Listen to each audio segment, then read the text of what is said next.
بسم اللہ الرحمن الرحیم۔ باپ کی ہڈی کا اثر بیٹے پر۔ روایت ہے کہ ایک بچے نے حضرت عمر سے اپنے باپ کے مال کا مطالبہ کیا۔ اس نے بتایا کہ میں مدینے میں ہوں اور میرا باپ کوفہ میں فوت ہوا ہے۔ حضرت عمر نے پھر بچے کو جھڑکا اور کہا کہ تیرا دماغ خراب ہے کہ کوفہ میں مرنے والا تیرا باپ کیسے ہو سکتا ہے، جبکہ وہ اتنا بوڑھا تھا کہ قابل اولاد بھی نہ تھا۔ بچہ روتا ہوا مسجد سے باہر آ رہا تھا کہ راستے میں حضرت علی بن ابی طالب مل گئے۔ آپ نے فرمایا اسے مسجد میں لاؤ، آج میں اس کا وہ فیصلہ کروں گا جو خدا وند عالم نے ساتویں آسمان پر کیا ہوگا، اور یہ فیصلہ وہی کرے گا جس کو خدا نے برگزیدہ بنایا ہوگا۔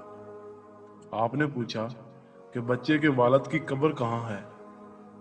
بتایا گیا کہ وہ کوفہ میں تھا، لیکن اس کی لاش کو وہاں سے لا کر مدینہ میں دفن کیا گیا تھا۔ آپ نے فرمایا چلو بچے کے باپ کی قبر پر چلتے ہیں۔ جب قبر پر آئے تو آپ نے فرمایا اس قبر کو کھولو اور اس کی پسلی کی ایک ہڈی نکال کر مجھے دو۔ قبر کو کھول کر پسلی کی ہڈی لائے گی۔ حضرت علی نے ہڈی بچے کو سونگنے کے لیے دی۔ بچے نے جو ہی ہڈی کو سونگا اس کی ناک سے خون کا فوارہ جاری ہوا۔ آپ نے فرمایا یہ میت اس کا واقعہ ہی باپ ہے، اس کا مال اسے دے دو۔ حضرت عمر نے کہا یہ کیسے ہو سکتا ہے کہ ہڈی سونگنے سے خود ہی خون نکل آئے اور ہم مال اس کے حوالے کر دیں؟ آپ نے فرمایا اچھا اب یہی ہڈی دوسری کو سنگاؤ۔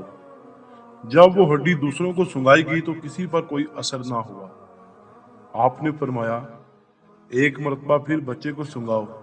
جو ہی بچے نے ناک رکھی تو فوراً خون کا فوارہ جاری ہوا۔ آپ نے فرمایا اگر مرنے والا اس بچے کا باپ نہ ہوتا تو اس کے ناک سے خون جاری نہ ہوتا۔ چنانچہ حضرت عمر نے اس میت کا تمام ترکہ اس بچے کے حوالے کر دیا۔